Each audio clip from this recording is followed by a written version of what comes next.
నుంచి కింది దాకా డిఫెండ్ చేసుకోవాల్సిన అవసరం ఉంటుంది. ఇప్పుడే ఒక ఆర్టికల్, ఇప్పుడే ఒక న్యూస్ చూస్తున్నా.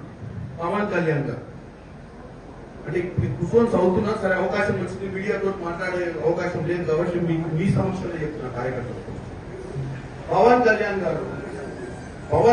గారు కాంగ్రెస్ పార్టీ పాకిస్తాన్ కి సపోర్ట్ చేస్తే పాకిస్తాన్ బొమ్మని చెప్పేటువంటి డైలాగ్ ఉంటుంది. పవన్ కళ్యాణ్ గారిని ఒకరు చెప్పదలుచుకున్నాను. పవన్ కళ్యాణ్ గారు, మీరు డిప్యూటీ సరే మొట్టమొదటిసారిగా ఎమ్మెల్యే, మీకు మంచి అవకాశం వచ్చి డిప్యూటీ సీఎం అయ్యింది.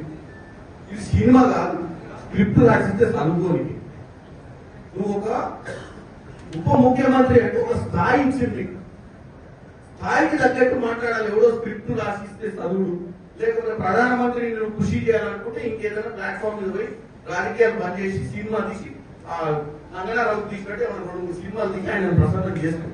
అంతే తప్ప నీకు ఒక అధికారమైన బాధ్యతలు ఇచ్చి ప్రజా సమస్యల మీద పోరాటం చేయాల్సినవి బాధ్యత లేకుండా కాంగ్రెస్ పార్టీ పాకిస్తాన్ లో సపోర్ట్ చేస్తుందని ఒక ప్రచారం చేసే ప్రయత్నం చేస్తున్నాం. కాంగ్రెస్ పార్టీ సెక్యులర్ గా ఈ దేశాన్ని కాపాడాలనుకుంటుంది.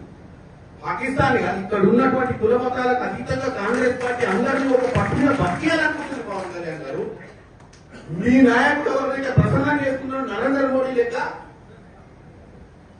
కుల మతాల మధ్యన చిచ్చు పెట్టే ప్రయత్నం చేస్తలేదు. నీకు వాస్తవంగా నిలదీసే నరేంద్ర మోడీ ఎన్ని రోజులైంది? నలుగురు వచ్చి ముష్కరు కాల్చిపోతే నలుగురిని పట్టుకునే దమ్ము ధైర్యం లేక పిట్టగదా ఎప్పుడో తిరుగుతుంది. ఏం ఇంటెలిజెన్స్ నడుస్తుంది దేశంలో? నలుగురు వచ్చి మిట్ట మధ్యాహ్నం కూడా బౌండరీ మీద కూడా కాదు, బోర్డర్ మీద కూడా కాదు, లోపలికి వచ్చి 100 కిలోమీటర్ల లోపలికి వచ్చి కాల్చిపోయిన నలుగురిని పట్టలే. నువ్వు పిట్టకథ చెప్తే నువ్వు ఆ పిట్టకథ నువ్వు విని మళ్ళీ కాంగ్రెస్ పార్టీని విషప్రచారం చేసే ప్రయత్నం చేయడం అనేది వాస్తవంగా ఆంధ్ర ప్రజలు నీలాంటి ఉప ముఖ్యమంత్రిగా ఎన్నుకునేందుకు వాళ్ళ క్షేమియాలి. ఎందుకంటే నువ్వు ప్రజా సమస్యల మీద మాట్లాడాలి, పొలిటికల్ పార్టీని అటాక్ చేసి బేస్లెస్ గా మాట్లాడటం, ఎవరినో కృషి చేయడానికి ఈ దరిద్ర మాటలు మాట్లాడతారు. పవన్ కళ్యాణ్ గారికి చెప్తున్నా, ఇదే